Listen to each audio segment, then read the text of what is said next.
RJD की कद्दावर नेता रितु जायसवाल रही भारी संख्या में अपने समर्थकों के साथ बीजेपी का दामन थाम लिया है। रितु जायसवाल ने आज पटना स्थित बीजेपी कार्यालय में बीजेपी की सदस्यता ली है। पार्टी के प्रदेश अध्यक्ष संजय सरावगी ने उन्हें पार्टी की सदस्यता दिलाई। रितु जायसवाल सीतामढ़ी की राजनीति में एक बड़ा चेहरा रही हैं। विधानसभा चुनाव 2025 में आरजेडी से टिकट नहीं मिलने के बाद उन्होंने बगावत कर दिया था और निर्दलीय चुनाव में उतरी थी। चुनाव तो हार गई, लेकिन परिहार से आरजेडी की उम्मीदवार को भी भारी नुकसान पहुंचाया था, जिसके बाद उन्हें आरजेडी से निष्कासित कर दिया गया था। रितु जायसवाल के बीजेपी में शामिल होने पर संजय सरावगी ने कहा कि अभी तो बीजेपी का दरवाजा बंद है, जिस दिन हम दरवाजा खोल देंगे आरजेडी की चौखट पर एक भी आदमी नहीं बचेगा।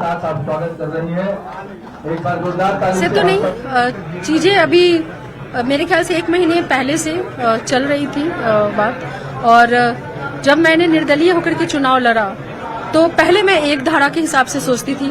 देश में 2 धाराएं हैं, आप सभी जानते हैं। पहले मैं एक धारा के चश्मे से ही देश को देख रही थी, हिंदुस्तान को देख रही थी, लोगों की प्रॉब्लम को देख रही थी।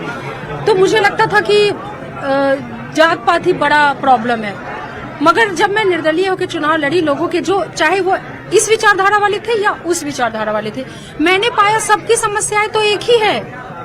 और उन समस्याओं को दूर करने की अगर किसी में सबसे ज्यादा ललक और चाहत है तो वो हिंदुस्तान के प्रधानमंत्री नरेंद्र मोदी जी में है। मैं जनता से डायरेक्ट जुड़ी हूँ। मैं ये कहना चाहती हूँ कि जनता जो चाहती है, कार्यकर्ता जो चाहते, कम से कम उनके दिल की आवाज तो सुनिए। और आज हिंदुस्तान की आवाम जो चाहती है, उनके दिल की तो आवाज सुनिए। वो कौन सुन रहा है? आज इतनी वैश्विक कठिन परिस्थिति में भी हिंदुस्तान खड़ा है।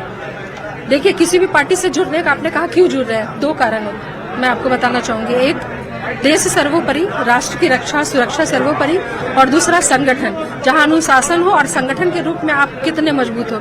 ये दोनों ही चीजें यहाँ देखने को मिलती है कि आज पूरे विश्व में अगर सबसे ज्यादा मजबूत संगठन के तौर पर अगर कोई पार्टी है तो वो भारतीय जनता पार्टी है।